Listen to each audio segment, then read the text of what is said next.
Welcome to Dugout, the multiplayer level I've created within the Forge editor inside of Halo Infinite. This map was designed with the Slayer mode in mind and is playable in 4 versus 4.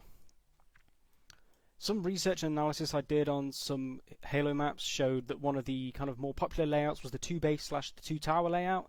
That just sees one team base on one side of the map, another team base on the other side of the map, and then a central combat zone, as well as some additional flank routes around the side.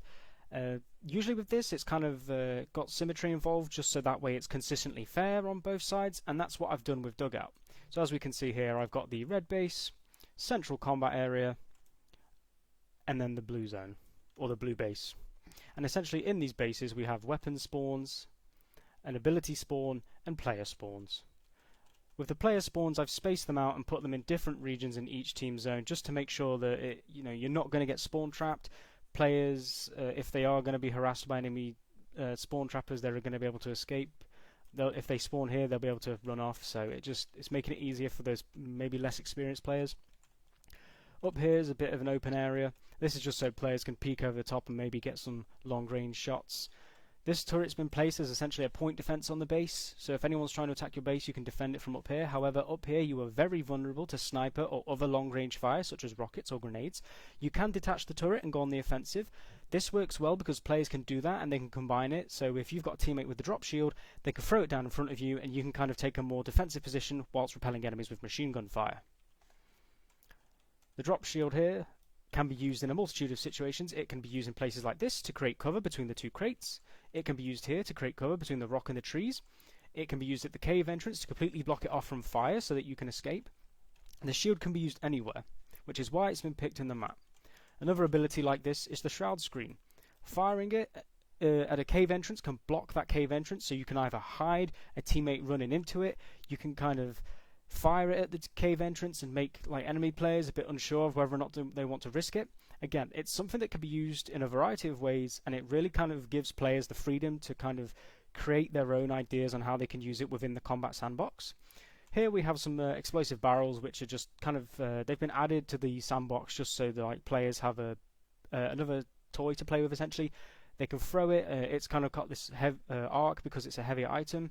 Kills with it are just supposed to feel satisfying in general, especially multi-kills. I feel like most of the weapons have been added because they have some kind of connection to some of the intrinsic design values I've been going for, as well as allowing players to enter the flow state. What I mean by flow state in Halo is essentially if a player starts getting a kill chain going, the announcer's going to start saying things like double kill, triple kill. They're going to see the medals on screen and they're going to have the announcer saying those words. And I think the flow state works well because when you've got that kind of audio and visual feedback that's telling you you're doing well, you're really going to kind of lock into what you're doing and just ignore a lot of outward stimuli and just focus purely on the game. So that's kind of what the flow state might look like in this, just kind of with the rapid kill succession and then receiving the feedback.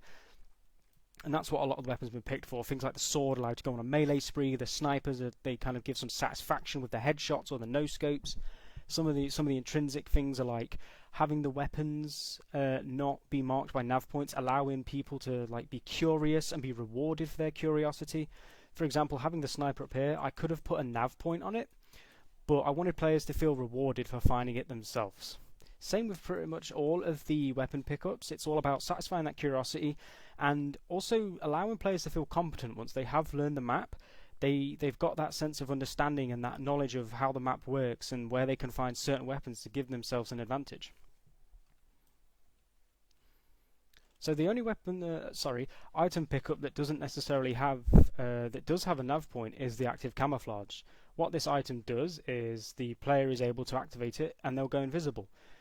I've placed a nav point because it's quite far back at the map, and I want to give an incentive for players to explore this area. Not only will they gain access to the active camo and a whole range of things they can do with that, such as being able to stealthily one-hit kill enemies from behind, or even push the enemy base without being seen. Maybe they want to stealthily take down someone on one of those big machine guns. They can do that with the active camo.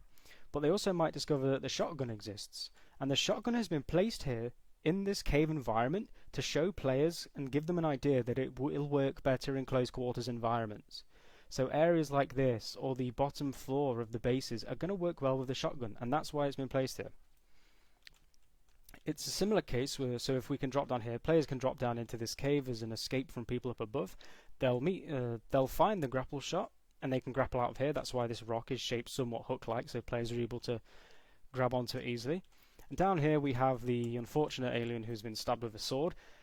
This is intentional. I wanted to kind of have two things with this. I wanted to achieve a new and unique way to showcase weapon drops instead of having just a pad every single time. I wanted to also bring in a small chunk of level narrative with this. With this, I'm trying to tell the story about there was this battle between aliens, which is why we have a blue alien on the red team's side, which is why he's been stabbed with the red team's sword. So I've tried to kind of include a small bit of level narrative. Whether this will be picked up by players, I'm not entirely sure, but it's something I hope in the future to kind of, when I do some updates on the map, to kind of build up on. Maybe play some more alien weapons and some more alien bodies and just kind of really kind of go for that narrative. So this cave leads into the central dugout, and the blue team has one as well. And if you notice the lights as you exit the cave, these have been placed to not only highlight player attention to the mouth of the cave, but to also indicate what side the player is on. If you were to somehow get confused what's in a cave and then leave through the other side, you'll be able to tell if you're on the red or the blue side. And that's the kind of thing I've wanted to do to also keep it in world. I wasn't satisfied with just placing a light down, giving it some type of colour, because I did originally go with just a white light, but giving it a colour, tying it back to the kind of aesthetic is something that I wanted to do just to help get that communication across. Speaking of aesthetic, the entire level has been inspired by the visuals seen in Halo Infinite. So a lot of the levels that are kind of very alpine-y, they've got this kind of like contrasting green and grey with the kind of alpine look. So I wanted to go for that just to make sure that it felt like a Halo Infinite level, which is the same reason I picked some of the weapons. Some of the weapons are kind of expected of the Halo Infinite experience, so I wanted to make sure that players were satisfied with that, and that they felt like there wasn't a weapon that was almost pivotal to the Halo Infinite experience. So just to go over some changes I've made whilst developing the map, I added these bits of cover to the spawns because people thought the spawns were too open. I've added some extra foliage and rocks because people basically thought so down here we needed a bit of cover just to make sure that players were able to safely get through and have some cover instead of just being fired upon directly. These trees have been added around here so that the machine gun wouldn't be as effective as firing into the spawns. And essentially a lot of the playtesting has basically been just weapons. One of the original kind of playtests I did only featured the base assault rifle and pistol, so I immediately remedied that by adding a whole load of weapons.